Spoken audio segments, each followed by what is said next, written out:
Okay, I think we are ready to roll.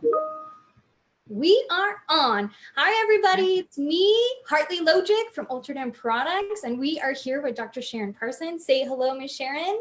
Hi, how are you?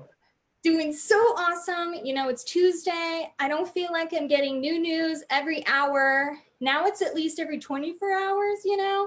Last week it was that minute by minute, day by day. Now I feel like we're on a roll. We kind of know what's going on.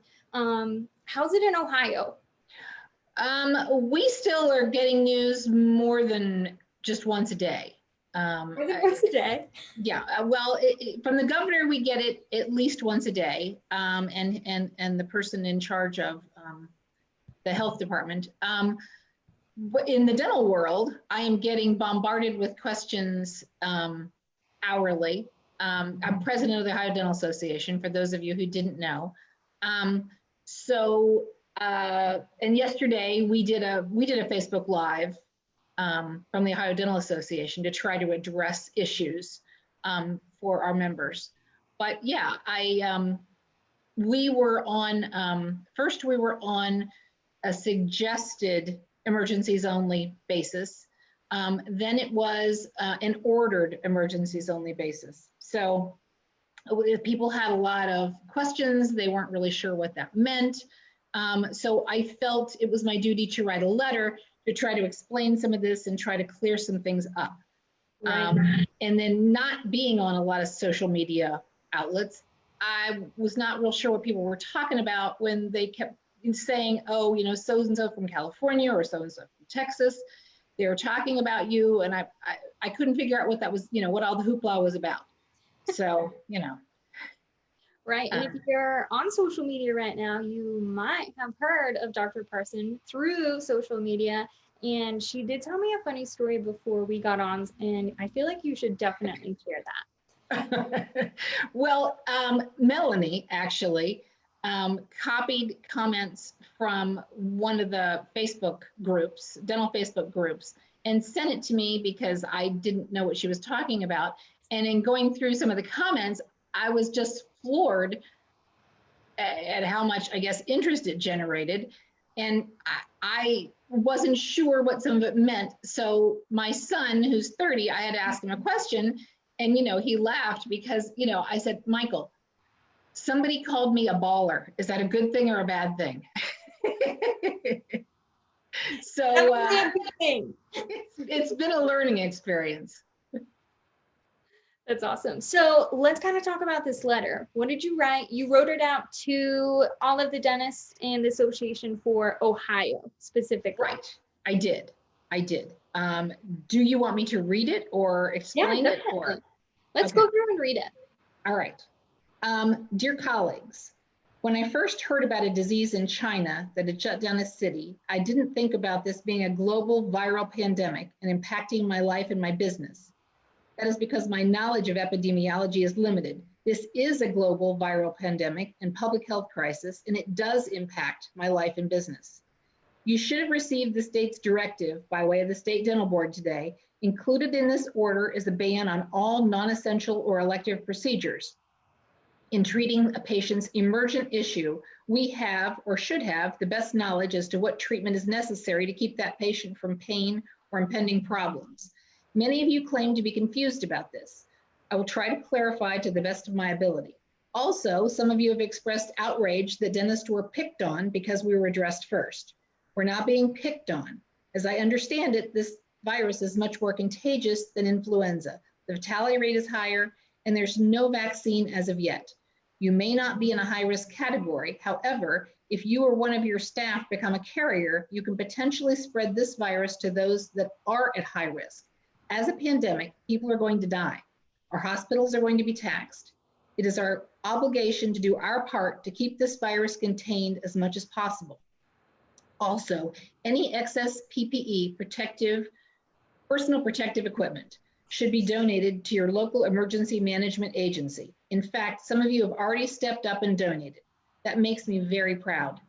As for the order, from this time until after this pandemic has peaked, your office should be on emergency only status. The goal is to preserve personal protective equipment, masks and gloves, and protect our patients and staff from the coronavirus.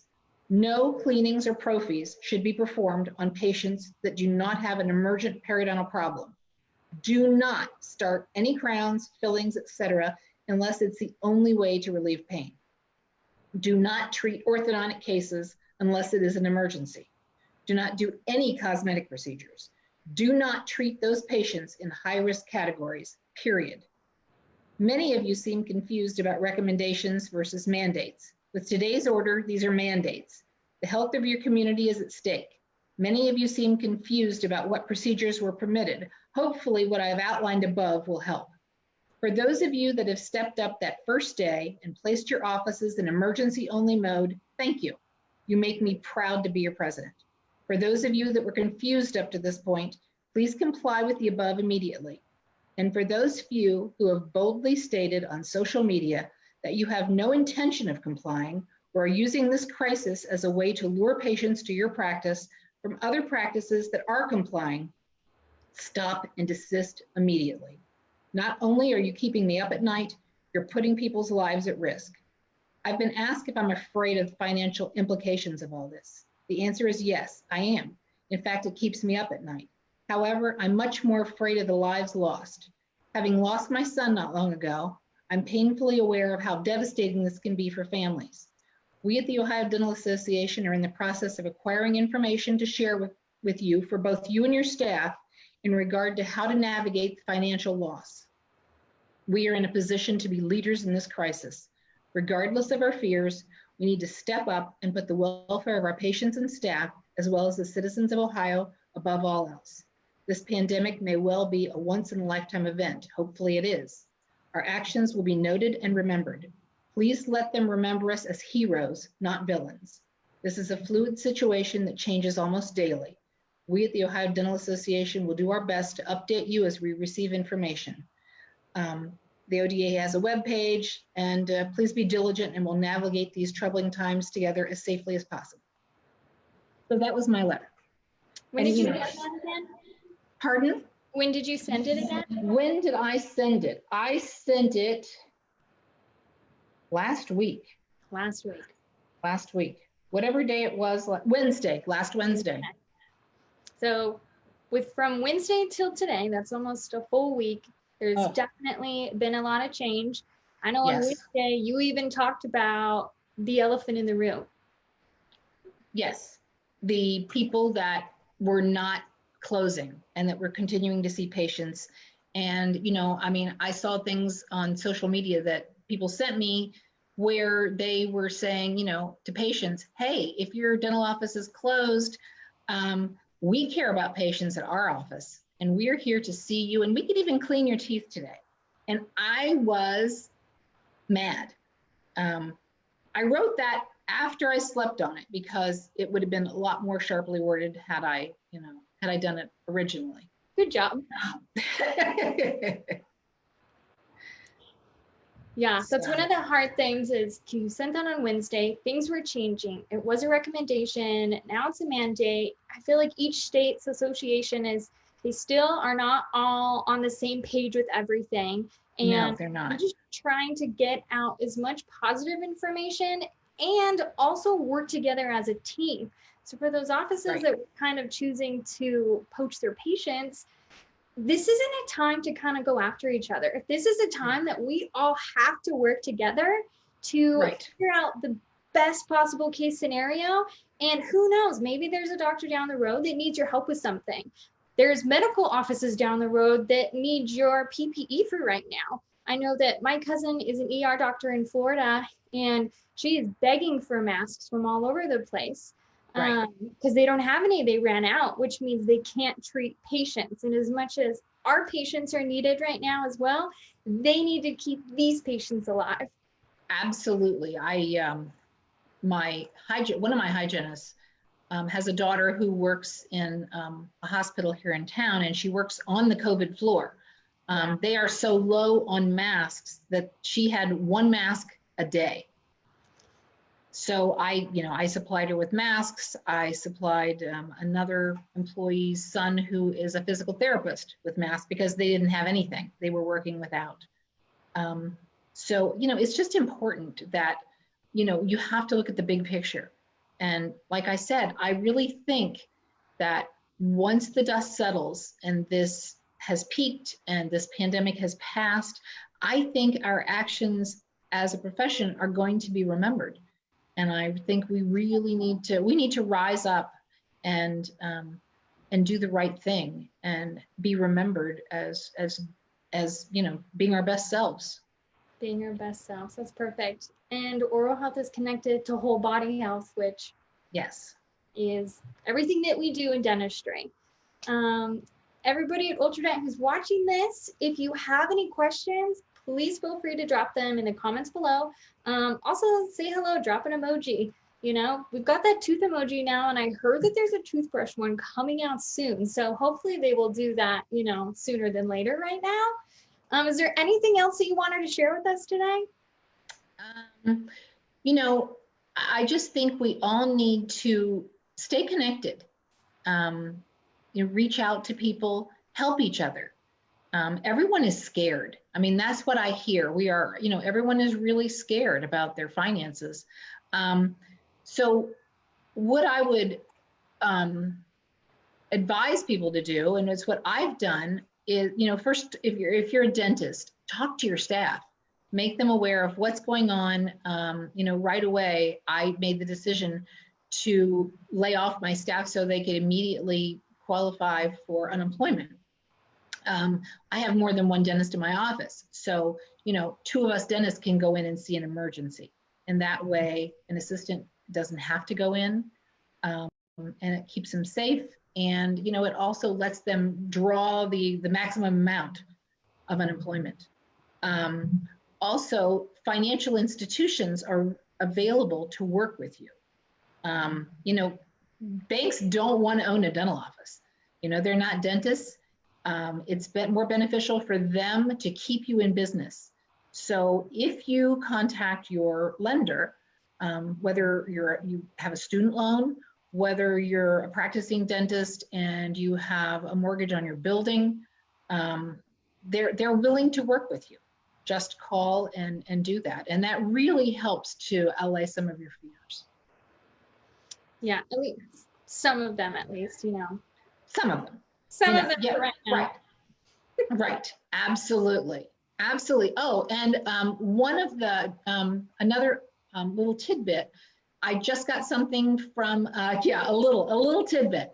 I just got something from one of the insurance companies here. And I know they're different sometimes in different parts of the country, but some of them now, if your patient calls you and you're not in the office, you're home and you're having the patient call you on your cell phone, and you can have the patient take a photo on their cell phone of what their problem is.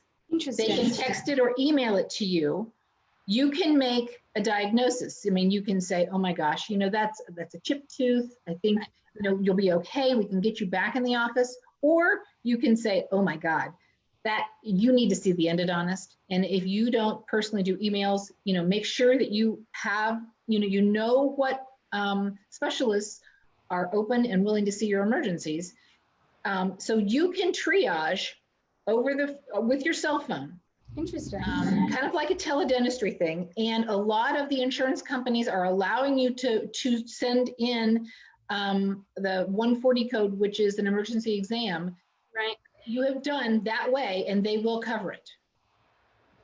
Now, do you have to have, usually when you send that code, you have an x-ray. You're obviously going to send a picture because you're going to have that. Are they going to be okay if you don't send the x-ray with that? For right now, doing an emergency exam that way, at least here in Ohio, they are willing to waive, anything. And they said it doesn't have to be obviously sent through encryption, because they understand that right now you're home and you may not be able to do that with your patient. That makes sense. And they said they are willing to waive that. Wow, that's awesome of insurance companies in Ohio. Like we said, we're not sure where else this is, but it definitely is something to look into in your plan so that you know. And I was just on a webinar with the ADA, and the ADA is working on this and trying to get information out. And they should have a lot more information on their website for dentists all over the country by tomorrow. Not only about financial things, but about dental insurance things. So hopefully, you know, stick together. We will get through this. Yes, we will. We are one, we're a dental community, and we're here for whole body health, not just oral health. Absolutely. It looks like we have somebody from Brazil who says that their office looks like Brazil is totally closed down. Okay. To avoid cross-contamination. And then a lot of people are saying, hello, thanks for this live with us. Other than that, we will watch these comments and respond to them as they come in. Sharon, thank you so much for that information. Thanks for letting us know about that dental code and the way to do virtual dentistry. We do have a earlier live that we talked about doing virtual dentistry. So if you want to go back, go to our videos on our Facebook page. You can go down and look at virtual dentistry, and you can figure out how to do that by watching it. Other than that, you guys have a great Tuesday, and we'll see you tomorrow. All right. Bye. Bye.